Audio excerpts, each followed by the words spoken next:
악을 행하니까 하나님께서 40년 동안 이 블레셋 사람의 손에 이스라엘을 넘겨주죠. 40년이라고 하는 시간은 굉장히 긴 시간이에요. 40년 동안 이스라엘 백성이 블레셋에 의해서 고통을 받기 시작을 한 거예요. 그러니까 얼마나 고통이 심한지 그들이 40년 동안 고통을 받으니까 너무 그 고통이 괴로운 거예요. 그래서 하나님께 부르짖어요. 그러니까 하나님께서 그들의 기도를 들으신 거예요. 들으셔서 한 구원자를 세우는데 마노아, 오늘 성경에 보니까 단지파 가족 중에 마노아라고 이름하는 사람이 있었는데 그의 아내가 임신을 하지 못했어요. 아이를 못 낳았다는 거예요. 그런데 하나님께서 이스라엘을 구원하시기 위해서 그 아이를 낳지 못하는 그 마노아의 아내를 통해서 한 구원자를 세워요. 그게 누구냐면 오늘 말씀처럼 삼손이라고 하는 구원자를 세워요. 자, 그런데 우리가 이 삼손의 삶에 쭉 보면 무엇을 할 수 있냐면 하나님께서 한 마노아의 아내를 통해서 구원자를 세우는데 이 삼손을 통해서 하나님이 구원을 하시고자 하는 계획을 세웠다는 거예요. 그렇다고 하면 삼손이 중요한 것이 아니라 하나님이 삼손이라고 하는 사람을 통해서 이스라엘을 구원하시고자 하시는 구원의 계획이 더 중요하다는 거예요. 이 말은 뭐냐면 하나님의 구원의 역사 속에는 사람의 열심보다도 하나님의 열심이 더 크다는 거예요.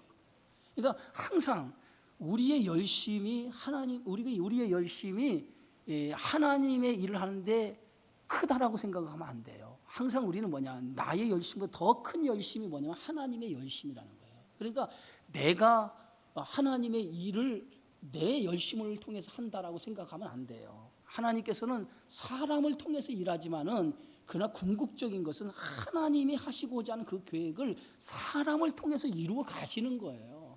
그러니까 우리는 항상 하나님께서 우리를 어떤 사람으로 쓰냐, 하나님의 일의 도구로 사용하는 것뿐이에요. 근데 도구로 사용하는데 때로는 우리가 교만해서 나 없이는 무엇이 안 된다라고 생각할 때가 있어요. 여러분, 그건 정말 교만이에요. 하나님의 구원의 계획 속에서 나를 들어 쓰는 것뿐이지 하나님의 구원의 계획에서 내가 아니면 다른 사람을 들어서 그 구원의 계획에 사용하시는 거예요. 그러니까 우리가 항상 나를 통해서 하나님이 뭔가를 하시고자 하는 게 아니라 나를 통해서 하시고자 하시는 그 열심이 하나님이 나를 세워서 하는 거예요. 내가 아니면 또 다른 사람을 통해서 하나님이 그 일을 하시는 것이지. 그래서 하나님의 구원의 역사는 멈추질 않은 거예요. 그 사람이 불순종하더라도 불순종한다고 해서 하나님의 구원의 계획이 멈추는 것이 아니라 하나님의 구원의 계획은 그 사람이 아니면 다른 사람을 통해서도 하나님의 구원의 하나님의 역사를 이루어 가신다는 거예요. 그게 하나님의 열심이에요. 오늘 이 삼손이라고 하는 사람의 모습을 통해서 하나님이 그것을 잘 드러내고 있어요. 오늘 14장의 말씀, 오늘 9절까지 말씀을 볼 텐데요. 삼손이 이제 딥나에 내려가서 거기서 블레셋 사람의 딸들 중에서 한 여자를 보았다는 거예요. 블레셋 사람의 딸들 중에서. 그러니까 지금 삼손은 어떤 사람이죠? 삼손은 이스라엘 단지파 사람이에요. 이스라엘 지파에 속한 사람이에요. 그러니까 이스라엘 사람이에요. 근데 삼손을 하나님께서 마노아의 가정에 그 아내, 아이를 낳지 못하는 그 아내를 통해서 아이를 낳게 해서 그가 누가 됐냐? 그가 태어난 거란 말이에요. 그게 누굽니까? 삼손이에요. 근데 삼손은 태어나면서 하나님 앞에 어떤 존재로 바쳐졌어요? 나실인으로 바쳐진 존재예요. 나실인. 그런 나실인의 존재라고 하는 것은 뭐냐? 나실이라고 하는 것은 태어날 때부터 구별된 사람으로 하나님께서 불러주셨다는, 구별된 사람으로 불러주신 거예요. 그럼 나실인으로서 하지 말아야 할 것이 세 가지죠. 첫째 뭐죠? 포도주와 독주를 마시지 말라. 또 뭐예요? 부정한 것을 만지지 말라. 세 번째는 뭐예요? 머리에 삭도를 대지 말라. 이것이 나실인에게 준 법이에요. 그러니까 태어나면서부터 이 삼손은 나실인으로서 구별된 삶을 살도록 하나님께서 불러주셨단 말이에요. 그런데 오늘 이 삼손이 성장을 했어요. 이제 결혼할 나이가 된 거죠. 그런데 결혼할 나이가 된 삼손이 블레셋 뭡니까? 블레셋 사람의 딥나에 내려가서 블레셋 사람의 딸을 본 거예요. 블레셋 여인들을 본 거예요. 그 여인들을 봤는데 그 중에 블레셋 많은 여인들을 봤는데 거기 한 여자가 마음이 든 거예요. 마음에 들었다는 거예요. 그러면 지금 삼손이라고 하는 사람이 지금 뭐로 기우냐? 하나님 앞에 구별된 자로서 이스라엘을 구원하는 구원자로서 하나님이 그를 세우셨는데 그가 첫 번째 뭐로 기우냐? 나시른으로서의 삶을 어긴 거라는 거지. 이방 여인을 보고 마음이 들었다는 거예요. 자, 그런데 그가 올라와서 자기 부모에게 말하 이르되 내가 딥나에서 블레셋 사람의 딸들 중에서 한 여자를 보았사오니 그를 맞아 내 아내로 삼게 해달라는 거예요. 그래서 자기 부모에게 가서 뭐라고, 내가 블레셋에 내려가서 보니 블레셋 사람의 딸을 보았는데 그 중에 한 여자를 마음에 들었다는, 한 여자를 보니까 마음에 들었다는 거예요. 그래서 그를 자기 아내로 삼게 해달라라고 부모에게 요청을 합니다. 근데 이 삼손이 자신의 아내로 맞이하게 해달라는 이 여인이 누굽니까? 우리가 삼손 하면 떠오르는 여자가 누구죠? 드릴라인데 드릴라가 아니에요. 오늘 한 여자라고 소개하고 있는, 한 여자라고 얘기하고 있는 것처럼 여기는 드릴라가 아니라 다른 여자, 블레셋 여자였어요. 블레셋 여자. 그 여자를 보고 마음에 든 거예요. 그래서 그 부모에게 내가 그 여자를 봤는데 그를 맞이하여서 내 아내를 삼게 해달라라고 요청을 해요. 그때 그 얘기를 들었던 그 삼손의 부모가 뭐라고 얘기하냐면 내 형제의 딸들 중에나 내 백성 중에 어찌 여자가 없어서, 내 백성, 내 형제 중에 여자가 없어서 내가 할례 받지 아니한 블레셋 사람에게 가서 아내를 맞으려 하느냐, 블레셋의 여자를 아내로 맞으려고 하느냐라고 이렇게 얘기해요. 여러분, 여기서 지금 이 부모의 신앙, 삼손의 부모의 신앙이 굉장히 좋은 것처럼 이렇게 표현이 되어져. 내가 어찌 여자가 없어서 내 형제, 내 백성 중 여자가 없어서 어찌 블레셋 여자와 결혼하려고 하느냐라고 이렇게 얘기하고 있어요. 그런데 이 말씀을 가만히 보면 지금 삼손의 부모가 언급한 말씀 가운데 하나가 빠진 게 있어요. 뭐가 빠졌을까요? 여러분, 뭐가 빠졌을까요? 내 백성, 내 형제 중에 어찌 여자가 없어서 블레셋 사람의 딸들 중에서 내 아내를 맞으려고 하느냐라고 이렇게 얘기하잖아. 여기서 삼손의 부모가 언급하지 않은 그 내용이 하나 있는데 이게 뭐냐면 하나님, 내 백성, 내 형제라고 얘기했죠. 사실은 내 백성, 내 형제가 아니라 누구 백성이에요? 하나님의 백성, 하나님의 형제예요. 결국은 이스라엘의 공동체는 하나님의 백성 아닙니까? 그럼 내 백성, 내 형제라고 얘기하는 거, 하나님 백성, 하나님 형제라고 그렇게 얘기하지 아니하고 내 백성, 내 형제라고 이렇게 얘기했다라고 하는 것은 지금 그 삼손의 부모의 신앙이 어떤 신앙이냐? 결국은 그들의 신앙이 영적으로 무너지고 있었다라고 하는 것을 간접적으로 오늘 이 말씀에서 밝혀주고 있는 거예요. 그러니까 사사시대의 가장 큰 문제냐 뭐냐면 영적으로 어두운 시대, 하나님 없이 살아가려고 하는 시대가 사사시대의 특징이란 말이에요. 그런 시대에 그들이 악을 행하니까 하나님께서 블레셋에 저들에게 넘겨줘서 40년 동안 고통을 받고 있는데 그 고통받는 원인이 뭐냐면 하나님 없이 살아가려고 하는 태도였는데 지금 삼손의 부모 역시도 하나님이 언급되지 않는 것으로 보아서 그들의 신앙도 지금 무너져 가고 있는 신앙이라는 거예요. 그걸 오늘 성경 기자는 이렇게 우리에게 밝혀주고 있어요. 그런데 오늘 말씀에 보니까 가서 아내를 맞으려 하는 그 부모가 내가 할례 받지 아니한 블레셋 사람이 가서 아내를 맞으려 하느냐. 이 할례라고 하는 게 뭡니까, 여러분? 할례. 예? 할례라고 하는 것은 하나님의 백성의 증표죠. 하나님의 백성의 증표예요. 예? 그런데 이 할례를 행하게 되어지는 그 과정, 여러분 아시죠? 할례를 처음 행한 것이 언제입니까? 아브라함의 식솔들에게 처음으로 할례를 행한 거예요. 그런데 왜 할례를 행했느냐? 그 이유를 보면 하나님께서 아브라함에게 약속을 하나 줘요. 내 씨로 말미암아 내가 내 민족을 번성하게 하겠다. 큰 나라를 삼겠다라고 하나님이 아브라함에게 약속을 해주죠. 그러면 아브라함은 그 약속을 받고 이제 하나님의 약속을 받고 그가 하나님이 지시한 땅으로 가서 살게 되어져. 약속을 붙들고. 그런데 하나님께서 내 씨로 큰 민족을 이루겠다고 했는데 아브라함의 나이가 많아지는데 씨가 없는 거예요. 씨가 없는 거예요. 자손이 없다는 거죠. 자손이 없는 거예요. 점점 자손이 없어지니까, 자손이 없으니까 나이는 많아가고, 자신의 인간의 힘으로 자식을 낳을 수 있는 한계가 다다르게 되어지는데 아직도 자식이 없는 거예요. 그러니까 그 아브라함이 초조함이 생기기 시작하는 거예요.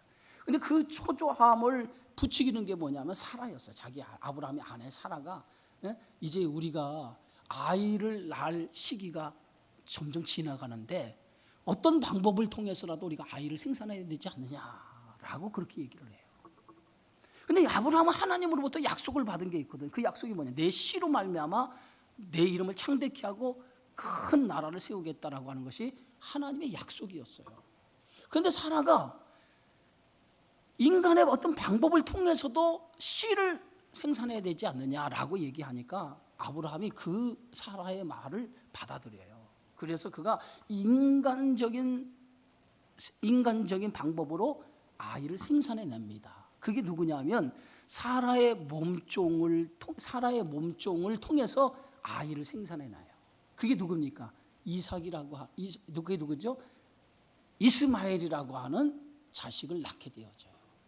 이스마엘을 낳자마자 하나님께서 아브라함과의 관계를 끊어버려요.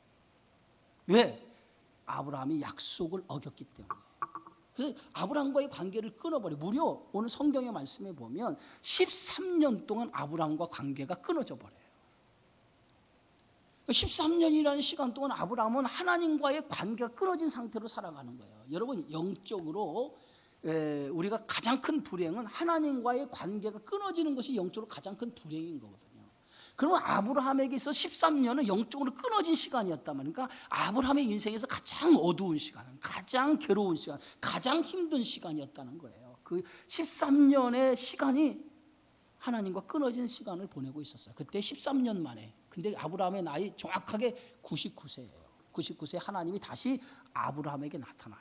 그러면서 하나님께서 창세기 우리 17장에 보면, 우리 창세기 17장 한번 찾아봅시다. 창세기 17장에 보면 하나님께서 아브라함에게 나타나서 뭐라고 말씀하시냐면 이렇게 말씀하세요. 자, 창세기 17장 1절에 보면 아브라함이 99세 때에 여호와께서 아브라함에게 나타나서 그에게 이르시되 나는 전능한 하나님이라 너는 내 앞에서 행하여 완전하라, 이렇게 말하고 있어요. 13년 만에 하나님 관계가 끊어진 아브라함이 13년 만에 하나님이 나타나서 아브라함에게 주신 첫 번째 말씀이 뭐냐면 나는 전능한 하나님이다 라고 얘기해요. 왜 하나님께서 13년 만에 나타나서 전능한 하나님이다 라고 말씀을 첫 마디로 하셨을까? 이것은 아브라함의 잘못을 꾸짖는 말씀인 거예요. 아브라함이 인간적인 방법을 동원해 가지고 씨를 생산해낸 것은 하나님이 전능하신 분이라고 하는 것을 믿지 못했기 때문에 벌어진 일이었어요. 인간의 초조함, 우리가 사라의 나이는 점점 많아지고 아브라함 나이도 많아지는데 나이가 많아짐을 통해서 아이를 생산할 수 없는 나이까지 차니까 그들에게는 뭐가 찾아왔어요? 불안감과 초조함이 찾아오기 시작한 거예요. 그 불안감과 초조함 속에서 인간적인 방법을 동원해서라도 씨를 생산해 놔야겠다라고 하는 그런 생각이 결국은 몸종을 통해서 자식을 생산해낸 거예요. 그러니까 이렇게 한 행위 뒤에는 뭐가 하나님의 전능하심을 믿지 못했다는 거예요. 하나님의 약속을 믿지 못하고 하나님이 어떤 분이냐, 전능하신 하나님이심을 그들이 믿지 못해서 생겨진 일이었다는 거예요. 그래서 하나님은 그 약속을 어긴 아브라함에게 13년간의 관계를 끊어버리다가 13년 만에 아브라함 나이 99세에 하나님이 딱 나타나서 아브라함에게 뭐라고 말씀하시면 아브라함아 하시면서 나는 전능한 하나님이라. 왜 너는 내가 전능한 하나님이라고 하는 것을 믿지 못하느냐, 그 얘기예요. 아브라함을 책망하는 말씀이었어요. 그러면서 하나님이 뭐라고 얘기냐면 너는 내 앞에서 행하여 완전하라. 내 앞에서 행하여 완전하라. 이 얘기는 뭐냐면 이제 너의 잘못을 회개하고 다시 새로워 완전한 사람으로 거듭나라는 거예요. 그게 하나님의 말씀이었어요.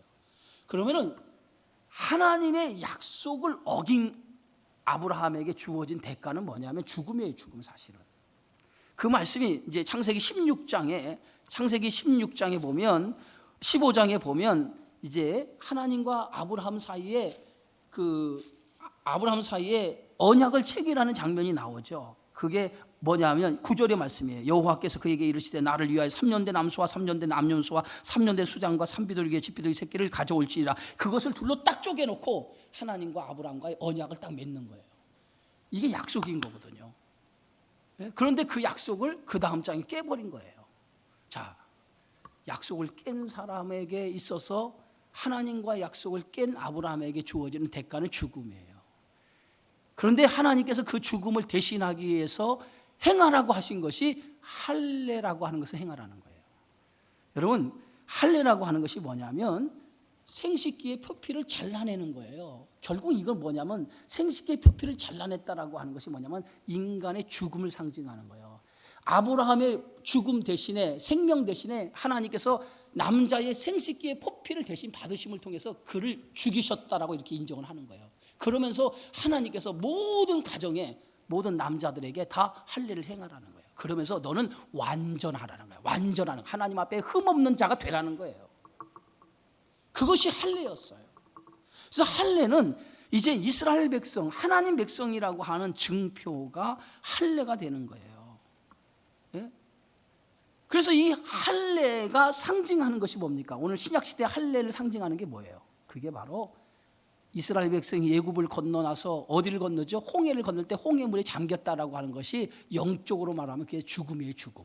애굽의 옛생활이 죽고 새 사람으로 거듭나는 삶으로 그들은 하나님 백성으로, 구원받는 백성으로 새로운 삶을 시작하죠. 그게 뭐냐면 홍해의 사건이에요. 그 홍해의 사건이 주는 의미가 뭐예요? 홍해의 사건이 바로 물속에 들어갔다가 다시 나오는 사건인데, 이게 영적으로 말하면 죽음인데, 이 사건은 우리식으로 얘기하면 그게 바로 세례인 거예요. 세례는 뭐예요? 옛사람이 죽고 새 사람으로 거듭나는 행위가 세례인 거예요. 그게 바로 할례 의식과 같은 거라는 거예요. 자, 그래서 오늘 하나님께서 이제 그들에게 뭐라고 얘기하자면, 어찌 그 부모가 얘기하죠. 할례 받지 아니한, 할례 받지 않아. 오늘 사사기 본문으로 돌아가서 14장에 보면, 내가 할례 받지 아니한 블레셋 사람이 가서 아내를 맞으려 하느냐. 할례 받지 아니한. 삼손의 부모는 할례 받지 아니야. 이렇게 얘기하는 것은 지금 그들에게 있어서 지금 종교적인 반응을 하는 거예요. 할례를 받지 아니한 그들에게 어찌 그들의 여자를 아내로 맞으려고 하느냐라고 종교적인 반응을 이제 보이게 되어지죠. 그런데 삼손의 부모의 신앙이 아까 얘기했죠. 영적으로 무너져 가고 있다는 것은, 중요한 것은 종교적인 반응이 중요한 게 아니에요. 뭐가 더 중요하냐면 신앙의 반응이 있어야 돼요. 신앙적인 반응이 있어야 돼요.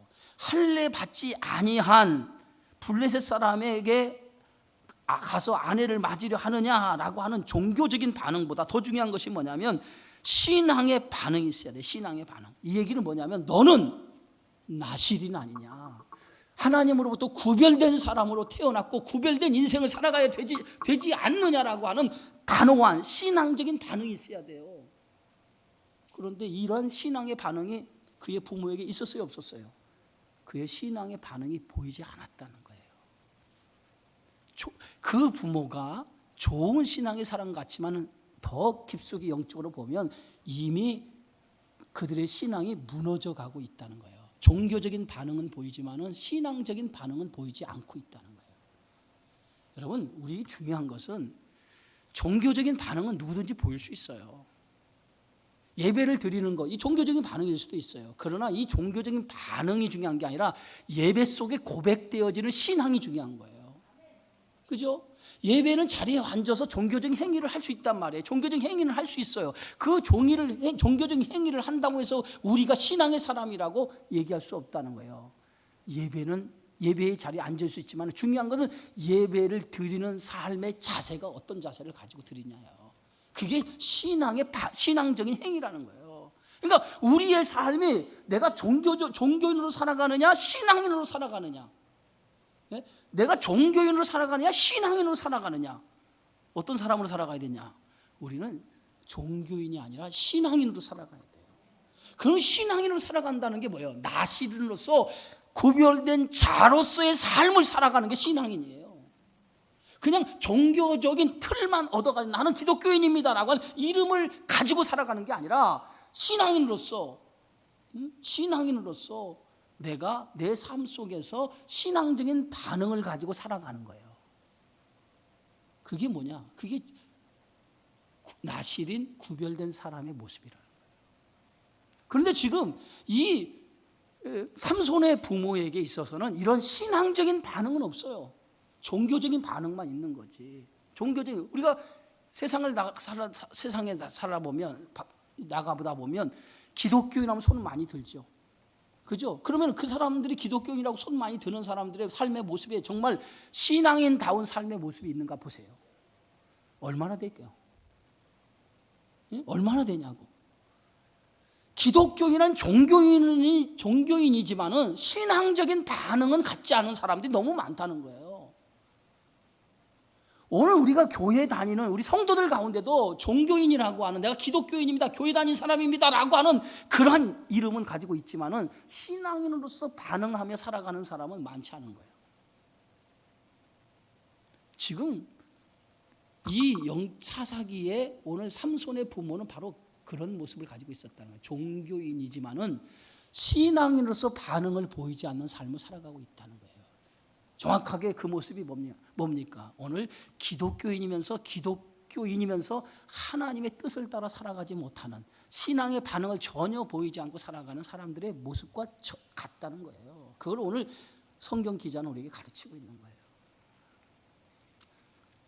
삼손은 나실인입니다. 나실인으로서 지켜야 할 이유가 있어요. 그러니까 나실이라고 하는 것은 뭐냐면 존재의 싸움이에요. 존재의 싸움. 너는 나실로 세 가지 금해야 된다라고 하는 것은 존재의 싸움이라고. 여러분이 세상을 살아가면서 내가 예수 믿는 그리스도인이라고 하는 것은 이 그리스도인이라고 하는 이름의 존재의 싸움을 세상에서 해야 돼요. 그런데 존재의 싸움을 하지 않으면 이건 그리스도인이 아니란 말이에요. 그런데 대부분 성도가 이 존재의 싸움을 하지 않는다는 거예요. 내가 그리스도인이라고 하는 존재로서의 싸움을 삶 속에서 하지 않는다는, 그냥 기독교인이라는 이름을 가지고 있는 거예요. 교회 다니는 사람으로 이름을 가지고 있지 정말 그리스도인의 존재의 싸움을 하지 않기 때문에 오늘날 그리스도인들의 삶의 모습이 없는 거예요. 우리가 사도행전의 13장에 보면 최초에 세워진 교회가 안디옥 교회예요. 그러면 안디옥 교회가 최초로 세워진 교회지만 최초로 세워진 교회뿐만 아니라 최초로라고 하는 이름이 또 붙는 것이 있죠. 그게 뭡니까? 안디옥 교회 성도를 향해서 세상 사람들이 뭐라고 말하냐면 그리스도인이라고 불러요. 그 말은 세상 사람들이 그리스도인이라고 불렀다고 하는 것은 안디옥 교회 성도들의 삶이 일반 사람과 달랐다는 거예요. 존재의 싸움을 잘하고 있다는 거예요. 그것이 안디옥 교회 성도의 믿음이었다는 거예요. 우리 성도는 예수를 믿는 성도가 아니라 존재의 싸움을 통해서 내가 신앙인으로서 믿음의 사람으로서의 삶을 드러내는 일, 그것이 우리에게 주어진 삶이라고 하는 것을 여러분 기억해야 돼요. 그래서 존재의 싸움을 잘해야 돼요. 자, 그 다음에 말씀해 보면 3절 후반절에 이렇게 말씀했어요. 내가 할례 받지 아니한 블레셋 사람에게 가서 아내를 맞으려 하느냐 하니 삼손이 그의 아버지에게 이르되 내가 그 여자를 뭐하니? 좋아하오니. 그래, 좋아하오니. 이 좋아한다라고 하는 말은 우리가 어떤 내용이냐면 내가 그 여자를 좋아하니 그녀가 내 눈에 옳게 보입니다라는 뜻이에요. 내 눈에 옳게 보인다라는 뜻이에요. 그러면 내 눈에 옳게 보인다라고 하는 뜻이 뭐냐면 본성이라고 하는 거예요. 본성. 예? 본성이라고 하는 뜻인데 그녀의 뭡니까? 블레셋 그녀를 볼 때 그녀를 이렇게 보면 그 블레셋 여인을 볼 때에 그 여인을 좋게 보였다는 거예요. 좋아 보였다는 거예요. 그러면은 지금 나실인으로서 구별되어진 삶을 살아야 할 이 삼손이 이 블레셋 여인을 좋아 보였다라고 하는 것은 무엇을 의미하냐면 그의 눈에 뭐가 들어온 거예요?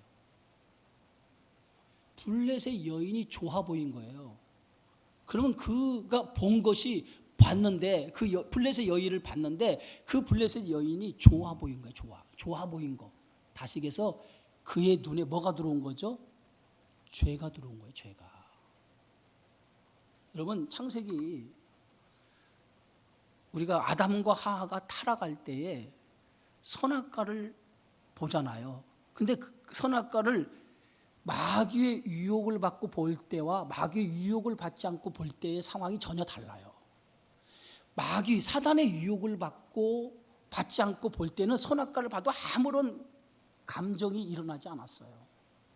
아무런 그냥 하나님이 금지한 선악과라고만 생각하고 그걸 봐도 어떤 반응이 전혀 일어나지 않았어요. 그런데 사단의 유혹을 딱 받고 나서 선악과를 딱 바라보는 순간에 반응이 달라졌어요. 성경은 어떻게 반응했다고 그랬어요? 보암직하고 먹음직스럽고 지혜롭게 할 만큼 탐스럽게 보였다고 그랬어요. 보암직스럽고. 그러니까 사단의 유혹을 딱 받고 선악과를 딱 본 순간에 그 선악과가 어떻게 했어요? 보기 좋았더라는 거야. 보기 좋았더라는 거야. 보기 좋았다라고 하는 순간이 뭐냐면 죄가 그 안에 눈으로 들어오기 시작했다는 거예요. 지금 구별되어서 살아가야 될 나신으로 부름을 받은 삼손이 블레셋 땅에 딥나로 내려가서 블레셋 여자를 보는 순간에 그 여자가 좋아 보였다는 거예요. 좋아 보였다. 좋아 보였다라고 하는 것은 뭐냐? 그 눈에 하나님으로 구별된 사람으로 살아가야 될 그가 그 눈에 뭐가 들어온 거예요? 죄가 들어온 거예요. 그 죄를 막지 못한 거예요. 죄를 막지 못한 거란 말이에요. 여러분 언제나 죄는 보암직 눈으로부터 들어오기 시작하는 거예요. 눈으로부터 들어오는 거예요. 그러니까 얼마나 우리가 이 눈으로부터 들어온 이 죄를 우리가 그리스도인으로서 신앙인으로서 살아가는 삶을 살아가게 되어질 때에 이 눈으로 들어온 죄를 막을 수 있는 거예요. 그런데 지금 이 삼손은 눈으로 들어오는 이 죄를 막지 못한 거예요. 자기 존재를 뭐 한 거예요? 아까 얘기했잖아요. 신앙인은 무슨 싸움이라고요? 금방 얘기했는데 신앙인은 무슨 싸움이에요? 존재의 싸움이라고 했잖아요. 존재에서 나신으로서 살아가는 존재의 싸움이 신앙이라고 그랬잖아요. 그러면은 지금 삼손은 그 블레셋 여자를 보고 좋아 보였다라고 하는 것은 존재의 싸움에서 성공한 거예요? 실패한 거예요? 실패한 거예요. 실패한 거예요.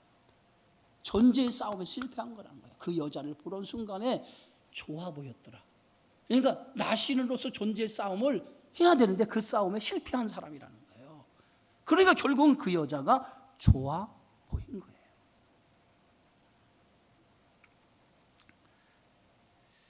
아브라함과 롯이 그 종들이 서로 다툼이 일어나죠. 창세기에 보면 다툼이 일어나서 하루는 아브라함이 그 조카 롯을 불러요. 조용히 불러서 우리 종들이 서로 다투기 때문에 이 다투는 것이 아름답지 못한 행동이다. 그렇게 얘기를 해요. 그러면서 서로 좋은 목초지를 찾기 위해서 조카 롯의 종들과 아브라함의 종들이 서로 다투니까 아브라함이 제안을 하나 해요. 무슨 제안을 하냐면 우리가 서로 초지를 나누자.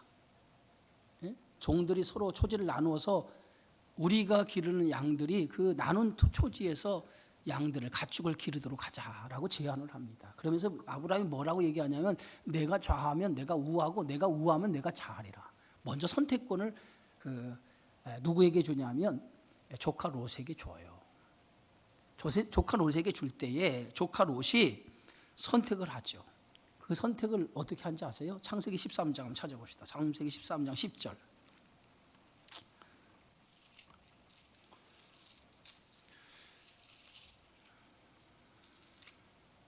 자,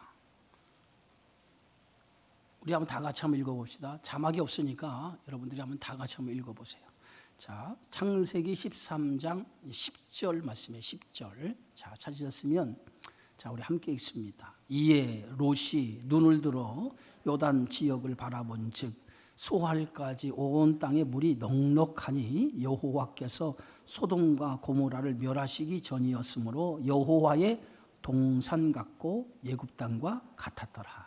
오늘 말씀에 보면 롯이 눈을 들어서 바라봤어요.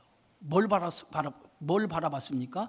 요단 지역을 바라본 거예요. 눈을 들어서 바라보니 요단 지역을 바라보니까 소할이라고 하는 지역까지 온 땅에 물이 넉넉했다는 거예요. 여러분, 가축을 기르기 아주 좋은 땅이었다는 거예요. 네? 롯이 눈을 들어서 보니까 가축이 기르기 좋은 땅이 보이는 거예요. 그 땅이 어느 땅과 같았냐면 롯이 생각하기를 여호와의 동산 같고 애굽 땅과 같았다라고 이렇게 고백해요. 그렇게 아름다운 땅이었다는 거예요. 그런데 눈을 들어 본 그 소할의 땅이 어떤 땅이냐면 소돔과 고모라 땅이었어요. 얼마나 아름답게 보였는지. 근데 그 땅을 선택한 결과가 어떤 결과를 낳았습니까? 그 땅을 선택한 결과 소돔과 고모라가 멸망을 당하는 땅이 된 거예요. 무엇을 들어서 봤어요? 눈을 들어 본 거예요. 눈을 들어 봤다고 하는 것은 그 구별된 자로서의 눈을 들어 세상을 봐야 되는데 구별된 자로서의 세상을 눈으로 바라보지 못한 거예요. 인간의 욕심과 이기로 세상을 바라본 거예요. 결국은 그것이 실패의 원인이 됐어요. 자, 그 다음에 성경에 보면 14절을 보세요. 14절, 13장 14절에 한번 보세요. 13절에 보면 이렇게 써 있어요. 함께 읽습니다. 롯이 아브라함을 떠난 후에 여호와께서 아브라함에 이르시되 너는 눈을 들어 너 있는 곳에서 북쪽과 남쪽 그리고 동쪽과 서쪽을 바라보라. 보이는 땅을 내가 너와 내 자손에게 주리니 영원히 이르리라. 아브라함에게는 지금 초지를 나누자고 하니까 롯은 눈을 들어 자기가 원하는 땅을 본 거예요. 근데 그 땅이 어떤 땅이에요? 소돔과 고모랑 멸망의 땅이에요. 그 땅이 어떤 땅 같았다고요? 여호와의 동산 같고 애굽 땅과 같은 거였어요. 그러나 그것은 그의 유혹이었다는 거예요. 결국은 그 땅을 선택한 롯은 실패하죠. 그러나 아브라함은 뭐니까? 아브라함에게 하나님이 나타나서 뭐라고 하냐면 너는 눈을 들어. 누가 눈을 들게 합니까? 하나님께서 영적인 눈을 들게 합니다. 너는 눈을 들어 너 서 있는 곳에서 동서남북을 바라보라는 거예요. 하나님께서 눈을 들어 바라보는, 이것은 뭡니까? 하나님을 바라보는 눈을 가리키는 거예요. 그러니까 우리가 세상을 바라볼 때 세상의 눈으로 세상을 바라보느냐 아니면 구별된 자로서 하나님이 택한 자로서 나시린으로서 세상을 바라보느냐, 여기에 차이점이 있다는 거예요. 우리가 구별된 자로서 세상을 바라보는 것이 아니라 나의 이기와 욕심에 의해 세상을 바라보는 자는 반드시 실패하지만은 나시린으로서 구별된 자로서의 삶으로 우리가 세상을 바라보면 그의 인생이 달라진다는 거예요. 믿으십니까? 지금 아브라함과 롯을 통해서 오늘 하나님께서 그것을 우리에게 가르치고 있는 거예요. 자, 다시 본문으로 돌아갑시다. 자, 14장에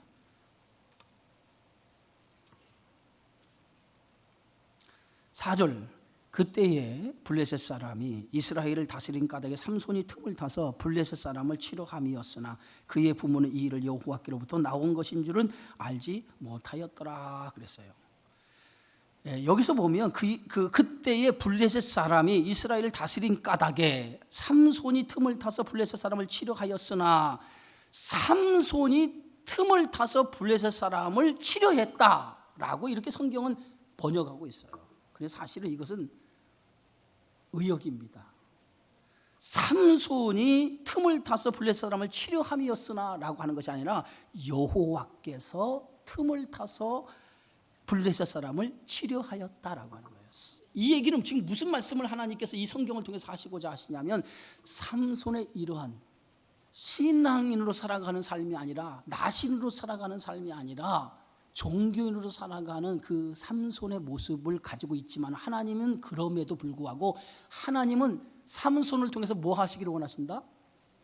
뭐 하시기 원하신다? 이스라엘을 블레셋 사람의 손에서 건져내시기를 원하시는 거예요. 그것이 하나님의 계획이고 하나님의 뜻이에요. 그런 계획을 이루기 위해서 누굴 부른 거예요? 삼손을 부른 것뿐이에요.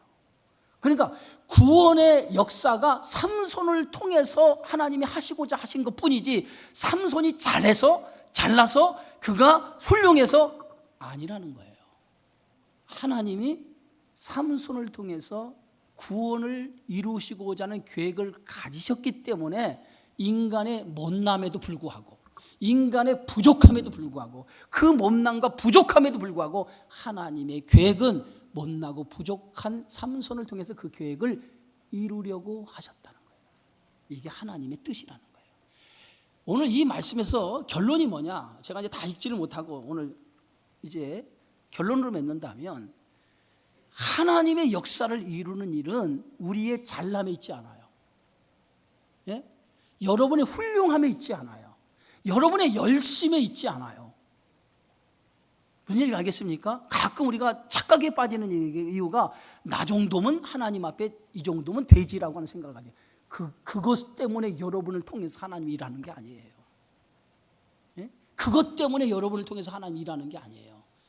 하나님이 하시는 모든 일은 우리의 부족과 허물, 우리의 죄악이 있음에도 불구하고 하나님은 당신이 계획하시는 것을 이루시기 위해서 나의 부족함과 연약함이 있는 나를 통해서 그 일을 하시고자 원하시는 것뿐이에요.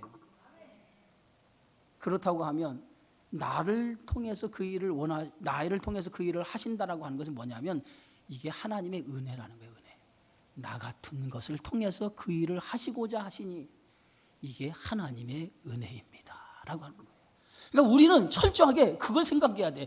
내가 잘나서 하나님이 일하는 게 아니에요. 내가 훌륭해서 하나님이 일하는 게 아니에요. 내가 이 하나님의 일을 하게 된 것은 하나님의 은혜인 거예요. 그걸 생각해야 돼요. 그래서 항상 내가 주의 일을 할 수 있는 것은 하나님의 은혜입니다. 하나님의 은혜가 없이는 나같이 이렇게 부족한 것, 나같이 흠이 많은 것, 나같이 연약한 것이 어떻게 주의 일을 할 수 있습니까? 나처럼 연약하고 흠이 많은 것조차도 하나님이 사용하셔서 당신의 일을 하시니 나는 참으로 감사합니다. 모든 것이 다 하나님의 은혜입니다 라고 하는 신앙의 고백이 여러분 안에 있어야 될 줄 믿습니다. 그 고백이 있을 때 우리는 더 겸손히 내가 신앙인으로서 살아가려고 하는 싸움이 우리 안에 이루어질 수 있다는 거예요. 그런 겸손의 모습이 없으면 우리는 신앙인으로 살아가려고 하는 모습이 우리 안에 생기지 않는 거예요. 나 같은 사람을 하나님 사용해 주시니 감사합니다라고 하는 그런 믿음의 고백이 여러분에게 있어서 항상 세상에서 한 주간도 존재의 싸움, 신앙인으로서의 존재의 싸움을 잘 감당해서 하나님 앞에 부끄럽지 않은 하나님 은혜 안에 살아가는 성도가 되어지기를 주님의 이름으로 축원합니다. 기도하겠습니다.